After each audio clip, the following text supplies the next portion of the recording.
Hi friends, good morning everyone. This is the third part of the audio note of Keynesian theory of determination of national income. In this part, we are going to study about the four sector model. In the four sector model, we have four economic entity. One, the household, second, the firm, third, the government, and fourth, the foreign country. Foreign country का economy में किस तरीके से intervention होता है. We export certain item to the foreign country and we import certain item from the foreign country. Export minus import give us the net export.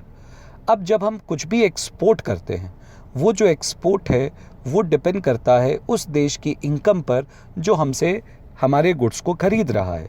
इससे हमारी income से कोई लेना देना नहीं है. यानी कि whatever the export we are taking here is autonomously determined. It is not dependent upon the income of the Indian economy. Whereas the import, हम जो कुछ भी इम्पोर्ट करेंगे वो तो हमारी इनकम पर डिपेंड करेगा. हमारे पास यहाँ पर इम्पोर्ट के दो पार्ट हैं. m is equal to M bar plus small M Y. m जो है वो है लमसम इंपोर्ट्स जो हम इंपोर्ट करेंगे, जो हमारे लेवल ऑफ इनकम पर डिपेंड नहीं करता. कुछ इसेंशियल आइटम्स हम इंपोर्ट करते ही करते हैं जो हमारी इनकम पर डिपेंड नहीं करेगा, जैसे पेट्रोल, ऑयल एंड ल्यूब्रिकेंट्स. इसके अलावा स्मॉल एम ये है import dependent upon level of income.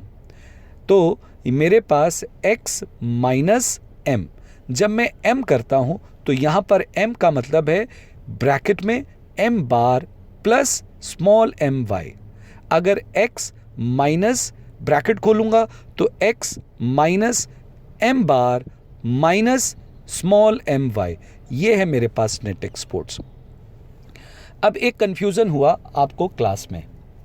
आपने कई बच्चों ने कहा कि सर अगर मान लीजिए मेरा नेट एक्सपोर्ट्स, यहाँ पर तो आपने ऑटोनॉमस चीज़ों, आपने एग्रीगेट डिमांड को वाई एक्सिस में ऑटोनॉमस लेवल से नीचे क्यों कर दिया. ये डाउट मेरे पास 2-3 सेंटर से भी आया था.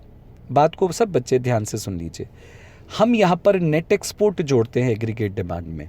जब हम नेट एक्सपोर्ट जोड़ते हैं तो टोटल एक्सपोर्ट में से टोटल इंपोर्ट माइनस कर रहे हैं.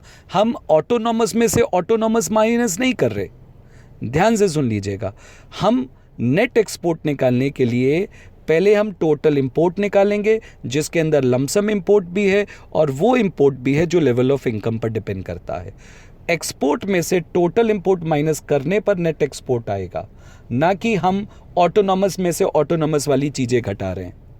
अब अगर ये नेट एक्सपोर्ट नेगेटिव में है तो आपका एग्रीगेट डिमांड कर्व ऑटोनॉमस वाले हिस्से से नीचे आएगा.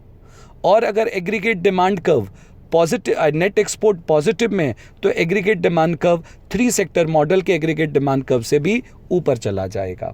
ठीक. नाउ नेशनल इनकम डिटर्मिनेशन का कोई भी क्वेश्चन आता है तो इन सभी पॉइंट्स को लेकर के आएगा.